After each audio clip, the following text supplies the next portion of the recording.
In the past 24 hours, tensions surrounding the US-Iran standoff have escalated further amid a mix of reported diplomatic proposals, military developments, and regional security concerns. Iran's international news agency has claimed that the United States has put forward 5 major conditions for advancing any peace process with Iran.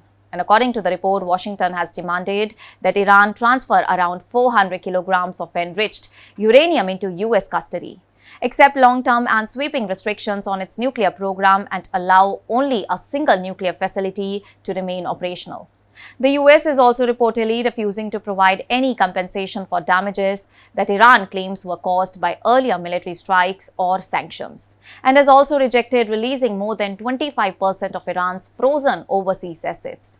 Additionally, the reported framework links broader regional de-escalation, including conflicts involving Lebanon, to progress in negotiations. However, none of these conditions have been officially confirmed by either US or Iranian authorities. And at the same time, Iranian media outlets have said that Iran has set out its own preconditions for entering talks, which include the lifting of sanctions, the release of frozen Iranian funds, compensation for war-related damages, an end to hostilities across multiple fronts, particularly in Lebanon, and formal recognition of Iran's sovereignty rights over the Strait of Hormuz.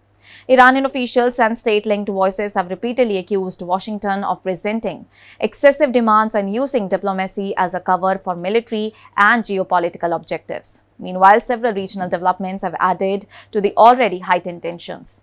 Reports have also emerged of a drone strike near the UAE's Barak nuclear power plant, which allegedly caused a fire outside the facility, and early, unverified assessments have pointed towards Iranian involvement, marking what would be the first known attack of its kind on a nuclear installation in the United Arab Emirates. Shipping activity through the Strait of Hormuz also remains a critical concern.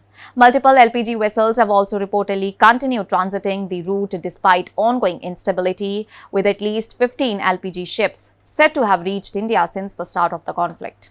One such vessel, that is the Marshall Islands flagged tanker Simi, is reported to have delivered 20,000 tons of gas to Kandla port.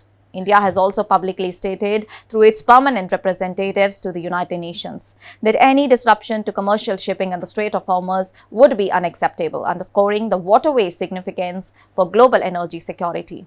And in parallel diplomatic signaling, US political figures have also reportedly floated new proposals, including a suggestion attributed to US President Donald Trump that Iran suspended its nuclear program for up to 20 years rather than permanently dismantling it. He has also warned that time is running out for Iran to reach out any form of agreement.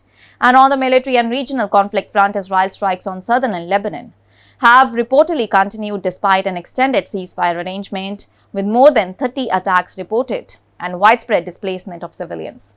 And all these developments come amid broader accusations from Iranian officials that the US and Israel are intensifying regional instability while publicly framing their actions as efforts to restore peace. Iranian military and political figures have also issued increasingly sharp warnings in response. Armed force spokespeople have also stated that any renewed strikes on Iran would be met with more crushing and severe blows, while foreign ministry representatives have accused Washington of manufacturing crisis and escalating conflicts under the pretext of diplomacy. Iranian Parliament Speaker Mohammad Ghalibaf has also warned that continued US rejection of Iran's proposals could eventually impose heavy cost on American taxpayers. And following earlier joint US-Israel strikes on Iranian territory earlier this year, Iran carried out retaliatory actions that disrupted shipping routes through the Strait of Hormuz. A ceasefire was later brokered, with mediation efforts reportedly involving Pakistan, and while it was extended, no final peace agreement has been reached. And subsequent negotiations have remained stalled, with both the sides accusing the other of presenting unacceptable terms. Overall, the situation remains highly volatile, with diplomatic negotiations stuck amid competing demands, ongoing military incidents in multiple theaters, and heightened risk to critical global shipping routes. Neither side has indicated any immediate breakthrough, and rhetoric from both the Washington and Tehran continues to suggest the possibility of further escalation if talks fail to progress. That's all for now. Stay tuned to the Savera for more updates. Do like, comment, and subscribe to the channel.